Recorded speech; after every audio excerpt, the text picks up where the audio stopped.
What's going on, guys? Beastly Gamer here. Welcome to the channel. Thank you guys for joining me as I delve into Team Ico's latest PlayStation 4 exclusive. Team Ico has long been a favorite developer of mine.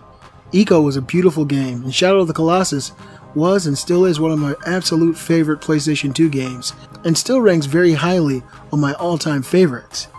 Naturally, after a game like Shadow of the Colossus, I long for Team Ico's next game, and boy, was it a wait. The Last Guardian began production in 2007, and in 2009, the game was announced with a planned 2011 release date as a PlayStation 3 exclusive. Unfortunately, after many delays, in 2012, the game's lead designer and director, Fumito Ueda, who also helmed Ico and the Shadow of the Colossus games, left the team, leaving a gaping hole in the development process. After years in development hell, The Last Guardian's development was moved to the new and exciting PlayStation 4, and in 2015 the game was reintroduced to audiences at E3.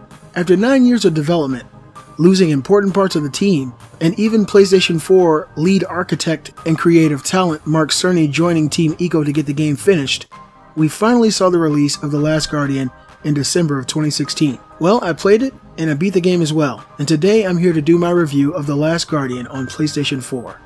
As always, this review will cover story, gameplay, graphics, and sound. Story. The Last Guardian puts you in the role of a young boy who has been kidnapped from his village. When the boy awakens in a huge cavern, he discovers tattoos all over his body that have mysteriously appeared on him. Looking for an escape, the boy soon finds a huge, injured creature he calls Trico. Trico is chained to the ground and badly injured. As you try to release the creature, you find a magical mirror that holds insane powers. When you focus it on an object, the mirror causes Trico to shoot destructive power from its tail. You use this power to release the creature, and the two of you set forth on a journey to get back home. The story in The Last Guardian, while some may like it more than others, didn't do enough for me. I felt that even though some questions were answered, that there were just far too many left unanswered. Like, what was the meaning behind the tattoos covering the boy's body in the first place? There are hostiles littered throughout the world, but the motivations of these hostiles were never explained, and even the reason why the young boy was kidnapped in the first place never felt truly expressed. After completing the game, I still have no clue who or what the main enemy was, or why he or it was doing what it was doing in the first place, and these questions are simply unacceptable. You feed Trico barrels of green goo that you find sporadically littered around the game's world, but it's never really explained what this goo is and why Trico is so entranced by it in the first place. The bond between Trico and the player really grows and feels tangible, as initially the creature is hostile towards you, but as you feed it and pet it when it gets panicked, the bond really grows as you go further into the game. I love Team Ico games, and a story like the Shadow of the Colossus needed very little explanation. I feel like The Last Guardian would have greatly benefited from a more fleshed out and consumable narrative that didn't leave so much to the player's imagination. Gameplay. The gameplay in The Last Guardian really is honestly the lowest point for me. I love Shadow of the Colossus gameplay. The control scheme was different and new, but it seems like Team Ico went a few steps backwards in The Last Guardian, as the controls feel loose and the camera may be the hardest foe in the entire game. You will wrestle with the camera in The Last Guardian more than you would in WWE 2017, and that isn't a joke. There were many times when I completely lost the ability to see the main character, and other times when the camera seemed to just actively work against me. The other big problem with the gameplay is Trico itself. The creature is programmed with what appears to be an incremental bond curve. What I mean is, in the beginning of the game, the creature will listen to your commands, but at a much less frequent rate. As you feed Trico and pet Trico over time, the creature becomes more like a real pet. But like real pets, it doesn't always listen to your commands. As The Last Guardian is primarily a puzzle platformer with some avoiding enemy elements, when it comes to the puzzles, you need to be sure you're doing the right things, or at least going in the right direction. There were many times where I knew I had the right idea, and when I needed my trusty dog, cat, bird thing to leap to a new destination, he simply wouldn't comply. Times like this can drain the player when he or she spends 10 minutes looking at a ledge that you need to reach, telling Trico to jump to that ledge, and being ignored, only to sometimes have the creature turn around and head back in the opposite direction. The platforming as the boy felt fine for the most part, and I only felt frustrated truly when I was trying to convince my Trico to obey my commands. While the control scheme can be changed on the PlayStation 4 through the settings menu, Team Ico's decision to keep the same controls as their other games seems like a curious choice. While you will get used to jumping with triangle and grabbing with circle, the time it takes to get used to it will ultimately result in unwarranted deaths, as there were a few times I needed to jump and simply let go of a ledge because the jump and drop buttons are switched in Team Ico games. There are also some puzzles that I find it hard to believe that casual gamers will be able to figure out without going to online forums. For example, there's a section of the game where you need to call Trico numerous times until he positions himself to where his tail drops through a hole in the ceiling so you can climb out. Puzzles like this are extremely frustrating because you have absolutely no clue on what you need to do, and after hours of gameplay, most wouldn't expect Trico to react this way. This puzzle alone took me around 45 minutes to figure out. There are also enemies scattered throughout the game, suits of ancient armor that are possessed with power. These enemies' only goal is to grab the boy and take him away to his death, but there is really no way for the boy to defeat them, and the only recourse is to let Trico decimate these foes, which he gladly does by himself. The boy can command Trico to attack, but this is a virtually pointless gesture as Trico only swings at the air when you command him. The fact that you cannot kill the enemies and Trico kills them automatically when he sees them makes you feel powerless as you simply ride Trico, pulling the spears that they throw into him out, while seemingly watching the action from the back seat. There are some puzzles that I actually really enjoyed.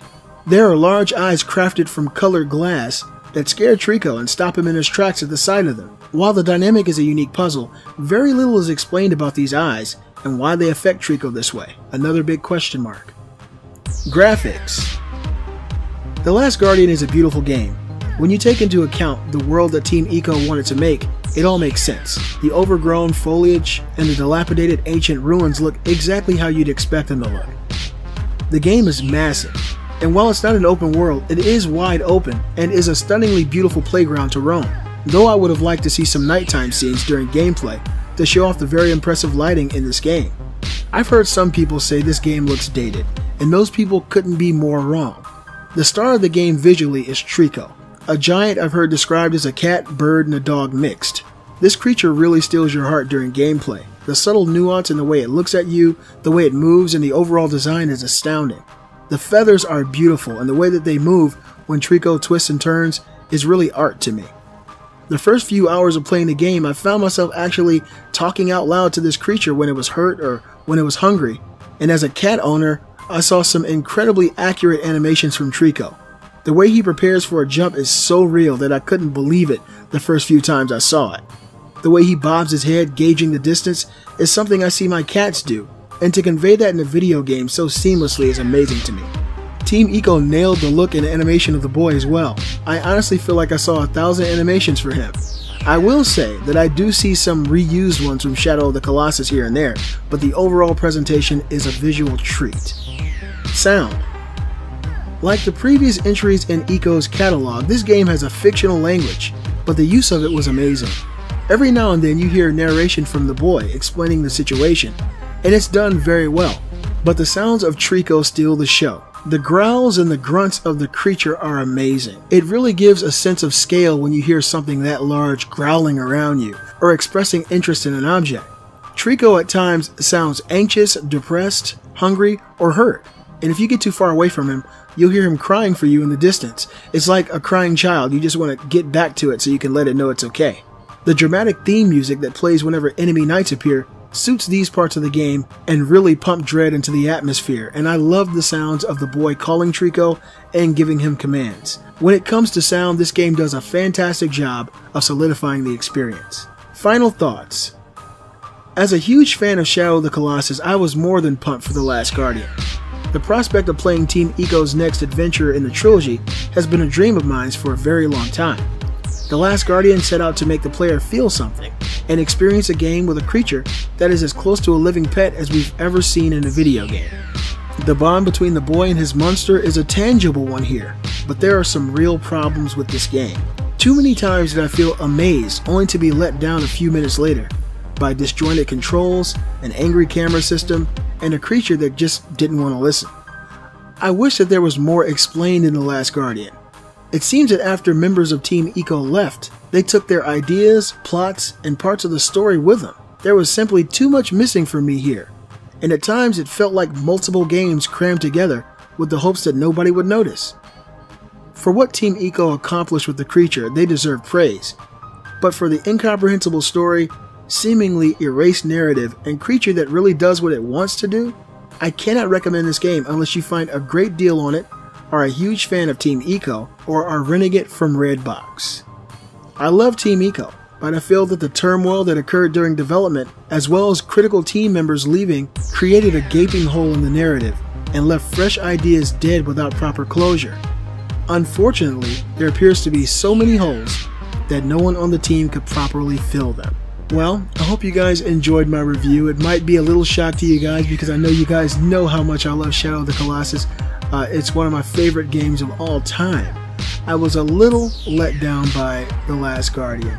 If you'd like to try the game, I won't try to stop you. It's definitely a unique experience, but as far as a full-fledged game, I just don't feel it. There's so many issues with it for me.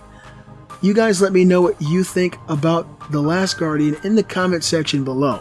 If you enjoyed the review, please give a thumbs up to show support for the channel. Join the Facebook group, follow me on Twitter, and you can support the channel at beastlygamer.com. I'm the Beastly Gamer, and I'll see you guys next time. Let it go.